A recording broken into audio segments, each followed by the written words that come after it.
So I want you guys to think about your thoughts. They're like your brain is like an inbox, and those intrusive thoughts are like the spam emails, the junk email. You don't have to open them. You definitely don't have to accept them. You could just disregard them, ignore them completely. Most of us ignore spam.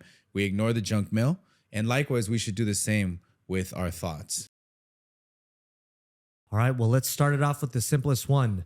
What is an intrusive thought? So intrusive thoughts are essentially lies from the enemy. They're thoughts that invade into your brain when you don't want them there.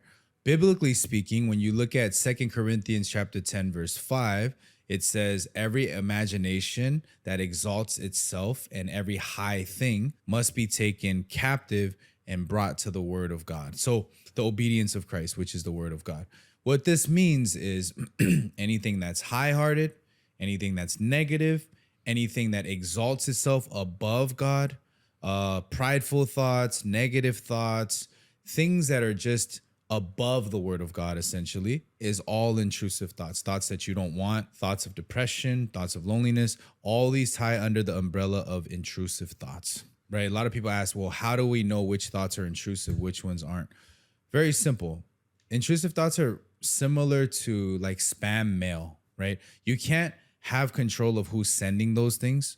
You can't, stop a person from sending them, but you do have the choice of rejecting them. You do have the choice of deleting them, forsaking them, right? Putting them in the junk mail. So I want you guys to think about your thoughts. They're like your brain is like an inbox, and those intrusive thoughts are like the spam emails, the junk email. You don't have to open them. You definitely don't have to accept them. You could just disregard them, ignore them completely. Most of us ignore spam. We ignore the junk mail. And likewise, we should do the same with our thoughts. Also, like Satan too, right? Like people don't recognize that Jesus in Hebrews 4:15 was tempted in all ways, just like us. So he also had intrusive thoughts. It was an actual voice, which is the voice of Satan, when they take him up to the mountain and they tempt him. And a lot of intrusive thoughts start with what if? Like, what if it's this, if that? So the way that Satan was deceiving him was he was telling him, if you are the man of God, the son of God, then turn these rocks, these stones into bread.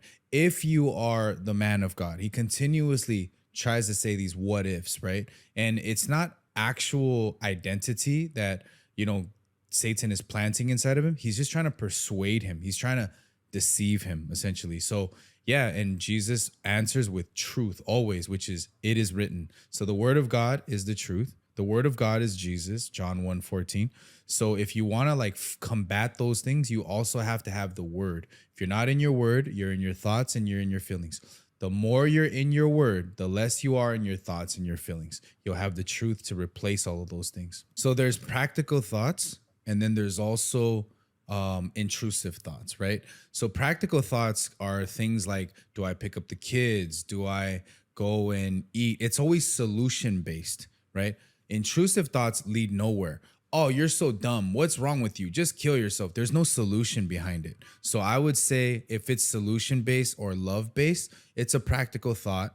But if it's something that's causing you to spiral, question yourself, be negative inner dialogue, anything that's like related to the negativity, condemning side of it would most likely be an intrusive thought. You know those like emails that because you've been so many places and signed up for so many things and they sold your email so many times, you have too many spam emails coming in. It's like that also made me think of the idea that it's like also think about where you're allowing your mind to go to allow those things in. Yeah. So if you're feeling like you're overly flooded with intrusive thoughts, it's like, okay, maybe some of the inputs of where I'm placing my attention is allowing more spam to come in. So carving those out as well. But I love that analogy.